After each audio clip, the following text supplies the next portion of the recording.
Forget the fairy tales.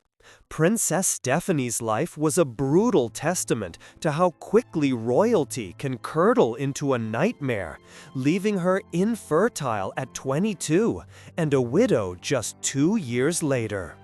Born into a world of palaces and power, her destiny was not greatness, but a chilling saga of betrayal, sickness, and a single horrific incident that rewrote her future forever. Princess Stephanie Clotilde was born on the 21st of May, 1864, within the grand walls of Larkin Palace, nestled in the suburbs of Brussels, Belgium. Her father, Prince Leopold, was the heir apparent to the Belgian throne, the eldest son of King Leopold I, the very first ruler of Belgium since its independence in 1831. Just 18 months after Stephanie's birth, her grandfather passed away, elevating her father to the throne as King Leopold II. To the world, he was hailed as a powerful statesman, a visionary who propelled Belgium onto the global stage despite its modest size. He adorned the country with majestic palaces and grand civic buildings, cementing his reputation as a ruler of foresight and ambition. Yet, beneath this glittering facade, a profound darkness festered. Today, Leopold II's legacy is synonymous with horror. He transformed the Congo into his personal dominion, ruling it with an iron fist and ruthlessly exploiting its people for staggering profits. Under his tyrannical reign, millions of Congolese souls were enslaved on vast rubber plantations, enduring unspeakable atrocities. These brutal conditions, compounded by rampant disease and devastating famine, led to a catastrophic decline in the Congolese population. Thus, a significant portion of Stephanie's family fortune was forged from the blood and suffering of the Congolese people. Stephanie's mother was Maria Henriette of Austria, a distinguished member of the royal house of Habsburg, a dynasty that had once governed Belgium for much of the 18th century. She and Leopold produced 4 children. Their first daughter, Louise, arrived in 1858, followed by their only son, Leopold, in 1859.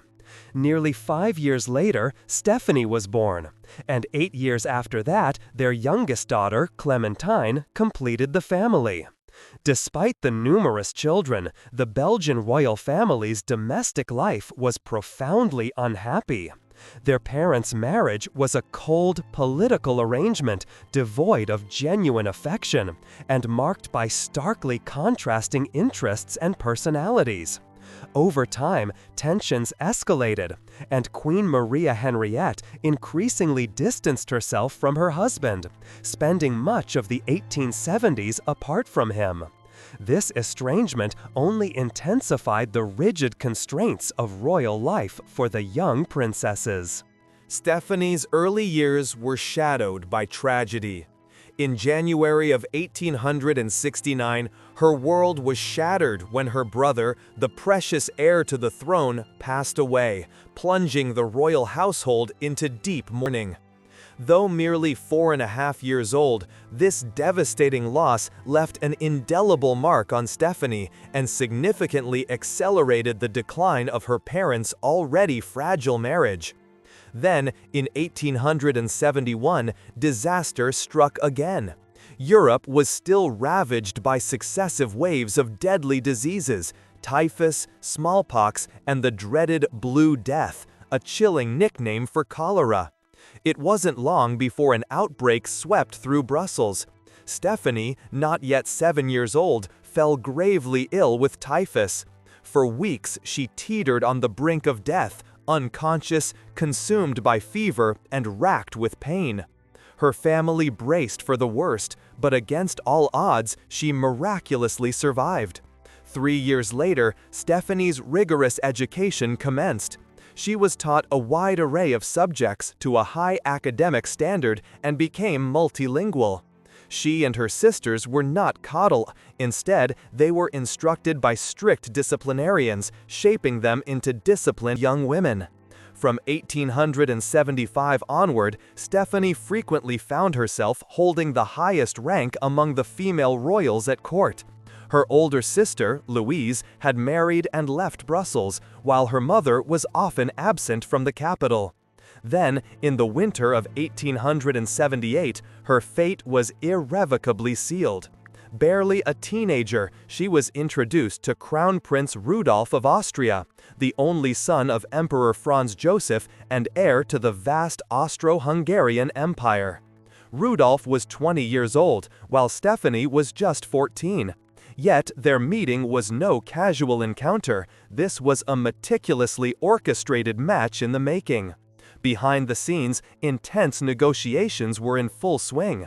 The Austrians viewed Stephanie as an exceptionally suitable bride, one who could secure the dynastic succession by producing male heirs. The pressure on both families was immense, and after prolonged, intricate discussions, the marriage was formally arranged. On May 10, 1881, mere days before her 17th birthday, Stephanie and Rudolf were wed in a breathtakingly grand ceremony in Vienna. But even beneath the glittering spectacle of royal pomp and ceremony, dark clouds were already gathering, casting an ominous shadow over their union. Married life proved far from a fairy tale for Stephanie. There was no grand love, no profound affection, only the cold grip of duty. Initially, their relationship was cordial, even somewhat pleasant. However, cracks soon began to appear in the facade.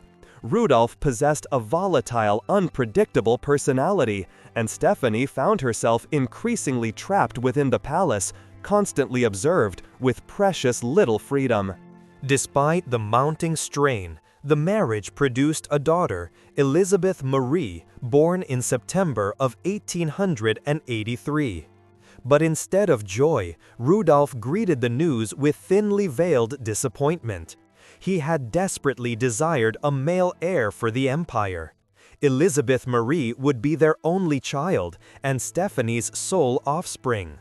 By the mid-1880s, the devastating truth emerged. Stephanie was sterile. The heartbreaking cause? Her own husband. Rudolf was not merely an alcoholic. He was a rampant philanderer, indulging in countless affairs with women throughout Vienna. He contracted numerous sexually transmitted diseases, and most historians agree that he almost certainly passed both syphilis and gonorrhea to Stephanie, leaving her tragically unable to bear more children at just 22 years old. At first, doctors mistakenly blamed peritonitis. Rudolf had meticulously kept his illnesses a secret, and by the time Stephanie eventually learned the horrific truth, it was already too late. Betrayed and utterly humiliated, she was consumed by a burning resentment. She steadfastly refused to share a bed with her husband, who would routinely stumble home at dawn, reeking of liquor and other women.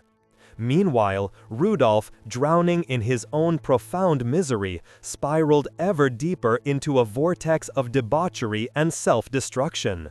By the late 1880s, it was common knowledge throughout the imperial court that Stephanie would never have another child. Rudolf's affairs continued unabated, as if nothing had changed, but the worst was yet to come. Among Rudolf's many mistresses, one figure rose to unsettling prominence: Baroness Marie Vetsera. In 1888, at a mere 17 years old, she became entangled with a 30-year-old crown prince. During this period, Rudolf's behavior grew even more erratic and unstable, possibly exacerbated by his worsening syphilis. He and Vetsera began spending an increasing amount of their time at Mayerling, a secluded hunting lodge near Vienna. Rudolf had acquired Mayerling and transformed it into a private retreat, a sanctuary from the suffocating scrutiny of the imperial court. Then, on the 30th of January 1889, Stephanie received the most shocking news of her life. That morning, her husband, Crown Prince Rudolf, and Mary Vetsera were found dead at Mayerling. The Mayerling incident, as it quickly became known, ignited an immediate investigation. Rumors of conspiracy, assassination, and complex political intrigue swirled for years, refusing to die down. But in the end, the grim truth was revealed. Rudolf had shot his young mistress, and then, in a final act of despair, he had taken his own life. Thus, at just 24 years old, Princess Stephanie found herself a widow and, cruelly, irrevocably unable to have any further children. Curiously, in the letter he left for her, Rudolf expressed a flicker of affection, though there is no doubt that his impact on her life had been profoundly, terribly damaging in countless ways. After Rudolf's horrific death, Stephanie clung to one fervent hope: to return home to Belgium, to the familiar comfort of her birthplace. But a formidable obstacle stood in her way: her daughter, Elizabeth Marie. Still a Habsburg princess, the imperial court adamantly refused to permit her departure from Vienna. Thus, Stephanie, now the dowager crown princess, found herself trapped in a city where she was acutely aware of being unwanted. Her in-laws, the austere imperial family, largely turned their backs on her, viewing her continued presence as a painful, ever-present reminder of the devastating events at Mayerling and Rudolf's tragic end. In this profound period of isolation and grief, Stephanie discovered an unexpected solace in the companionship of Count Artur Potocki, a charismatic Polish nobleman. He had stood by her side through those darkest days, offering a glimmer of romance and understanding amidst her sorrow. But fate, it seemed, had not finished with its cruel tests. Potocki, still under 40 years old, was diagnosed with laryngeal cancer. A desperate surgery to save him failed, leaving him unable to speak, and by March of 1890, he too was gone. Stephanie, still reeling from the violent finality of Rudolf's demise, was once again plunged into the desolate depths of mourning. To escape the suffocating weight of her sorrows, she embarked on extensive travels, a restless odyssey across the Mediterranean. She drifted through Malta, Tunisia, Sicily, Corfu, and beyond, a relentless search for distraction, for relief, or perhaps for an elusive new beginning. Still young and, crucially, eligible to remarry, her father, King Leopold II, harbored grand dynastic plans for her future. He envisioned Stephanie marrying the new heir to the Austro-Hungarian Empire, Archduke Franz Ferdinand, a match that would secure immense political power and influence. However, that grand alliance was never destined to materialize. Instead, by the late 1890s, Stephanie found love again, this time with Count Elemer Lányai, a distinguished Hungarian aristocrat. This was no calculated political alliance. This was a rare, genuine marriage of deep affection. Elemer, eager to demonstrate his devotion and win King Leopold's impossible approval, even converted to Roman Catholicism. It was a futile gesture. Her father's response was swift and brutal. In a fiercely worded letter, King Leopold flatly refused to sanction the marriage, his fury palpable. He declared he would never allow his daughter, a former crown princess, to marry beneath her royal station.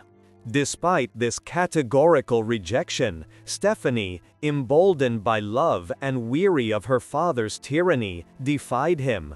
On March 22, 1900, she married Elemer at Miramare Castle near Trieste, a defiant act that cost her all of her imperial titles.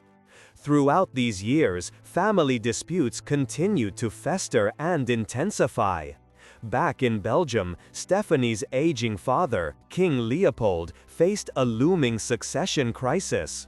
Without a surviving direct male heir, plans were reluctantly put in place for his nephew, Prince Albert, to eventually succeed as King Albert I.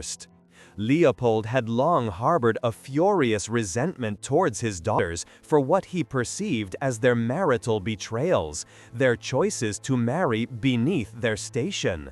He had all but disowned them, his bitterness running so deep that he forbade Stephanie from attending her own mother's funeral in 1902. His animosity persisted until his final days, as he steadfastly refused to see Stephanie before his death in 1909. After Leopold's passing, his daughters, including Stephanie, fully expected to inherit a substantial share of his immense ill-gotten fortune. Instead, they uncovered a truly shocking revelation.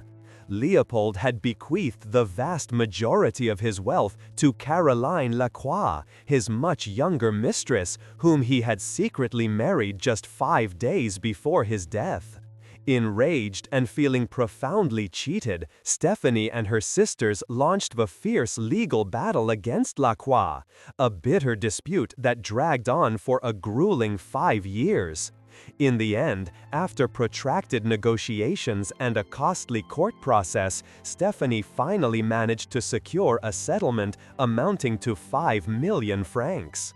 In the summer of 1914, as Europe simmered on the brink of chaos, Archduke Franz Ferdinand, the man Stephanie's father had once hoped she would marry, was on a state visit to Sarajevo. There, he was assassinated by Gavrilo Princip, a Serb nationalist. His death ignited a crisis that swiftly spiraled into the First World War. Just weeks later, Germany invaded Belgium, a nation that had declared its neutrality. Stephanie's homeland remained under German occupation for the next 4 years, enduring immense suffering. As Austria-Hungary was allied with Germany in the war, Stephanie found herself in an uncomfortably precarious position, living within the very empire that was helping to occupy her homeland. Moreover, she had become deeply convinced that Emperor Franz Joseph had, in some unspoken way, been involved in the assassination of his own heir, Franz Ferdinand. Luckily, by then, she and Ellemer were living far from Vienna. In 1906, they had settled at Rusova Mansion, nestled in what is now Slovakia, one of the few tranquil havens left untouched by the ravages of the war. There, Stephanie dedicated herself to extensive charitable work, finding a profound sense of purpose in a world that was rapidly unraveling around her. When Emperor Franz Joseph died in 1916, Stephanie and Ellemer returned to Vienna, attending both his funeral and the coronation celebrations of the new ruler. Just 2 months later, Ellemer was formally made a prince within the Hungarian aristocracy, a testament to his rising status.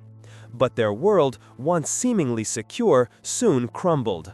In October of 1918, Austria-Hungary suffered a devastating defeat in the war and dramatically collapsed into a collection of separate, independent nations. While most Habsburg royals were forced into exile, Stephanie and Ellemer were spared that fate. They remained at Rusova Mansion, maintaining their tranquil home, though they continued to travel frequently and enjoyed a happy, enduring union. Stephanie and Ellemer lived a relatively quiet life after the tumultuous end of the First World War. By then, she had also become a grandmother, as her daughter Elizabeth Marie had given birth to several children in the early 1900s. However, the relationship between Stephanie and her daughter grew increasingly strained in the early 1920s. This rift was primarily due to Elizabeth Marie's unconventional personal life and her fervent political beliefs. She was an ardent socialist, a conviction that earned her the nickname the Red Archduchess in Austria. After a final, irreconcilable falling out in 1924, Stephanie and Elizabeth Marie seemed to cut ties completely, never speaking to each other again. During these reflective years, Stephanie devoted herself to composing her memoirs, which were eventually published in 1935 and in English in 1937 under the poignant title, I Was to Be Empress. However, it was not a full autobiography. Strikingly, she barely mentioned the half-century that had elapsed since Rudolph's death. Instead, the book was meticulously divided into 4 distinct parts, with the final, most impactful section titled Tragedy at Mayerling. It became unequivocally clear that her story, at least the version she chose to narrate, effectively ended in 1889. Perhaps her publishers shrewdly understood that this was the dramatic narrative readers most desired. Or perhaps she simply harbored no desire to publicly share the intimate details of her private life that had unfolded since that fateful day. In September of 1939, the Second World War erupted, plunging the world into yet another catastrophic conflict. Stephanie and her husband did not live near the immediate front lines, and the bordering countries were spared the worst of the initial fighting. Yet, towards the war's brutal end, the couple became deeply troubled by plans the Nazis drew up to convert Rusove into a field hospital as the Soviet Red Army relentlessly advanced into Central Europe. When the Russians eventually arrived there in the late spring of 1945, Stephanie and Elemer sought refuge at the Pannonhalma Archabbey. It was there that Stephanie died peacefully on the 23rd of August, 1945, at the age of 81. She had, perhaps as a final act of separation, disinherited her daughter a year earlier, and Elizabeth Marie, true to their estranged relationship, did not attend Stephanie's funeral. She was laid to rest in the Archabbey's crypt, and Elemer, who passed away just under a year later, was buried faithfully beside her. And so ends the tumultuous, heartbreaking, and ultimately defiant journey of Princess Stephanie. Her life, a harsh lesson for anyone blinded by the glitter of crowns, reminds us that true nobility isn't born of lineage, but forged in the fire of personal courage and resilience. Sometimes, even a princess must lose everything to find herself, to claim her own story, and to carve a path beyond the expectations of a cruel, demanding world.